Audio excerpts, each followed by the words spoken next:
133 runs in the first session of play at Rajkot. You dream all your life of making your debut for your country in Test cricket, but the dream is that much sweeter when it turns out to be a pitch in Rajkot. Prithvi Shaw has 75 runs on his debut to savour, and he's just 25 short of what would be a memorable debut 100. He's already become the youngest man to score a 50 on debut for India in Test cricket. Chesteshwar Pujara in classic Pujara fashion at Rajkot is 56 not out. KL Rahul has missed out. Shannon Gabriel among the wickets. This is ESPNcricinfo Match Day's lunchtime show. Ajit Agarkar and Courtney Walsh in just a minute. Two fast bowlers who would enjoy the comforts of this studio rather than the heat of Saurashtra at this point. Yeah, it's always tough at Rajkot. I mean, that's the one toss, dressing room looking at the captain to win. Fortunately for Virat, he hasn't been winning any tosses in recent times, so he's done that, and his batsmen, one of the openers and the number 3, have cashed in on a really good pitch in top conditions. There might be a little laugh or a poke at Jason Holder in that dressing room, Courtney, with Craig Brathwaite saying, gee, of all the games you could have missed out and lost the tosses, we would have liked you for this one, but hard work for the West Indies. Very hard work for the West Indies this morning session, but as you say, I'm sure that I saw them laughing in the dugout, and they're probably saying it's a good one for Jason to miss, and Craig is probably saying the same. But I'm sure one of the things would be on their mind is that why could we not have won this toss? But it was a good toss for Virat to win, and the Indian batsmen are dominating at the moment. Exactly what we called for Prithvi Shaw. You said you would be surprised if he doesn't play shots. Boy, he can play some shots. Yeah, I'm glad he's taken that approach. Sometimes you can maybe go away from that.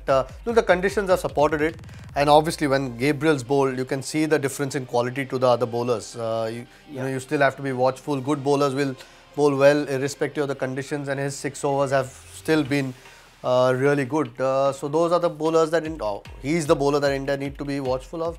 Rest have, that's the one thing if you want to be a little bit critical on the first morning after getting that early wicket. You needed a little bit, or he needed a little bit of support, Gabriel, from the other end. If not get wickets, maybe keep the runs down. And as hard as it is in these conditions, 133 is a lot of runs to give away in that first session, irrespective of flat conditions. So that's one criticism, but that's the way Prithvi Shaw bats. He'll hit a lot of boundaries. He'll stays a little bit leg side-ish, as we've seen, high backlift. It's a bit of Virendra Sehwag. Yeah, maybe. I think it's a bit too early. Not just in terms of how he sets up. Yeah, Great hands. He does stay leg side-ish and plays, does go at the ball quite hard every time it's on off stump or a little bit outside off stump. If he has Viru's career, India will be in a good position to challenge some good teams over the next few years. Of course, I'd say there's a bit of you in him as well. Much better player than me.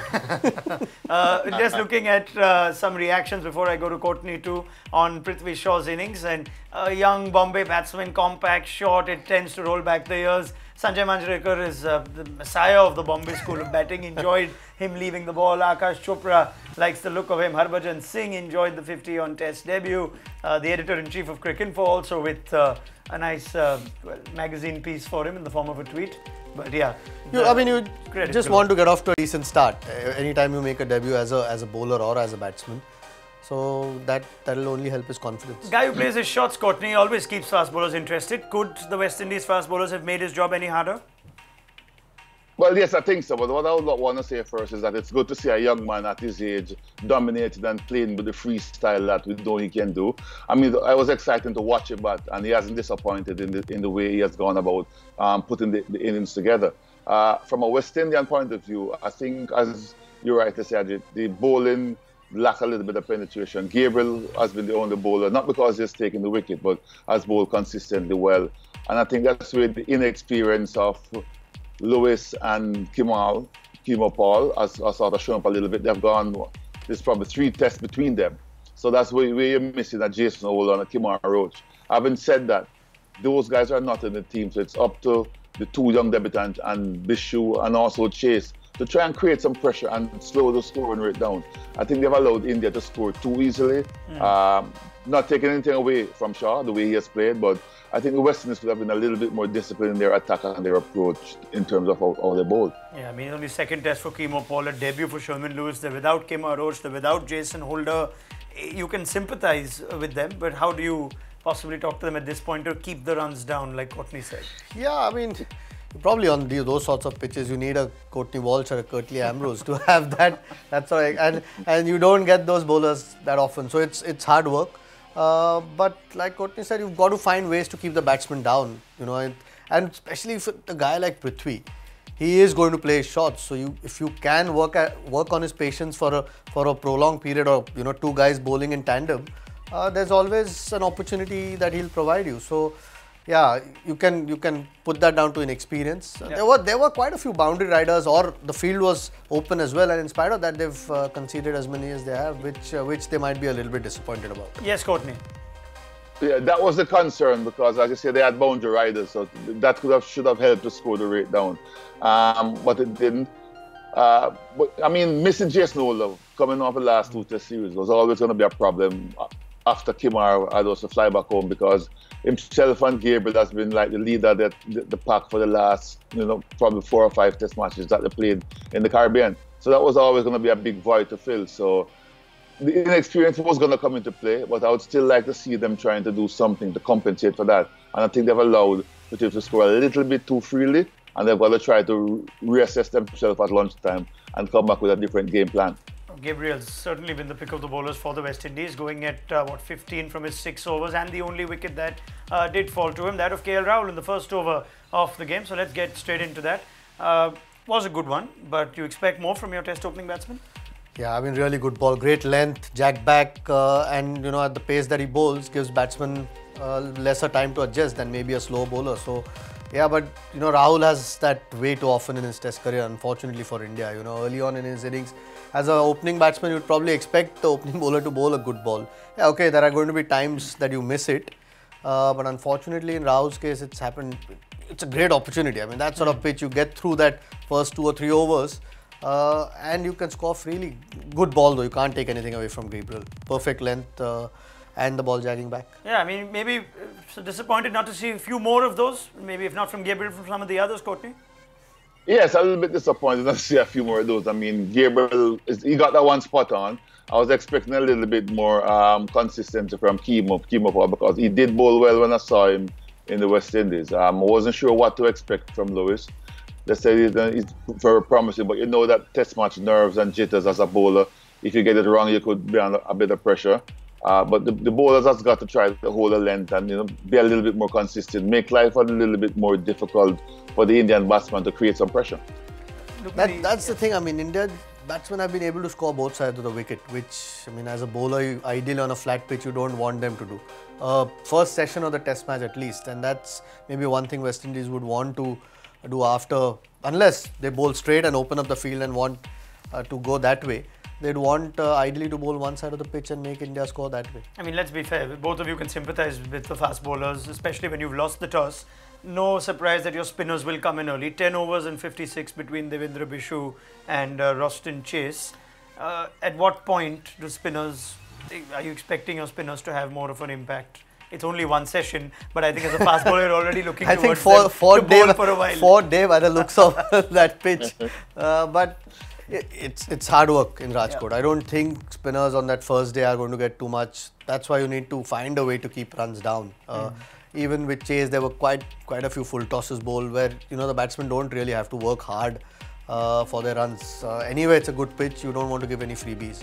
Prithvi Shaw will take the spinners on, Courtney. In some ways, that should entice or invite someone like Devendra Bishu for the battle. Definitely, he's not just taking the spinners on. You look as if you take anybody on when he's going. But I mean, a batsman like that, you don't mind him taking you on. That's where you got to be a little bit more disciplined and try to look at the areas that you think his strength could be his weakness, and then try to set them up. But he's not afraid to play shots. He's shown that. So I think he's going to give you a chance. And someone like a Bishu who can get it right, should be thinking about that. Okay, 133, 5.5 and over. Virat Kohli and the rest of the Indian juggernaut to come still. What do you talk to your inexperienced bowling lineup about now, Courtney? Say you've got these bowlers with you, you've seen what works, what doesn't. It's a hard pitch, but what are you going to tell them? You got to bowl in the right areas. You got to try to slow the run rate down. You've got to try to create some pressure. Try and bowl dot balls, let the cut back on the boundaries, because once India scoring boundaries and picking up easy singles, things will be ticking over for them. So you've got to try to pull it back. And in this session, you've got to try to look to bowl that 30 over, so maybe 70 runs, 80 runs, to sort of bring it down and hopefully get a couple of wickets in that time. But maidens and dot balls will be the key now to create pressure. The line to bowl to Prithvi Shaw would be? No, I mean, you would think that slightly away from him because he does stay leg side-ish, but he still has great hands, heads. He middles a lot more, but that's probably the way I would look at it. I mean, unless ball's jagging around a lot, then you bowl differently, but it isn't. So, may as well let him throw his hands at it. But the consistency, like Courtney said, building of that pressure is going to be important. If he keeps getting boundaries or keeps getting off strike, there is very little that a batsman is going to fear. So, and then Gabriel can come and attack out, anyway they're using him as an attacking bowler. So then he has the freedom to attack if the others can keep the runs down as well. I was about to wrap the show up and then I realized Chesteshwar Pujara has got 56 runs at the other end. But there is almost in typical Pujara fashion, he's unspectacularly gone about his job at Rajkot where he can score runs in his sleep. Yeah, I think he's done that throughout his life. But just plays time and, again, such a good pitch. Hit some really good straight drives, off drives. Yeah, he's going to bat long periods. West Indies need him out. I can't help but think, Courtney, if on a pitch like this, it's not got much life in it, but maybe the short ball could be handy to either of these guys? You have to mix it up. You still have to try your short ball deliveries to try to give the batsman something to think about. You know within yourself it's not going to be probably as express pace as you would like it to be, but it will be a different mindset. He knows you're going to try it.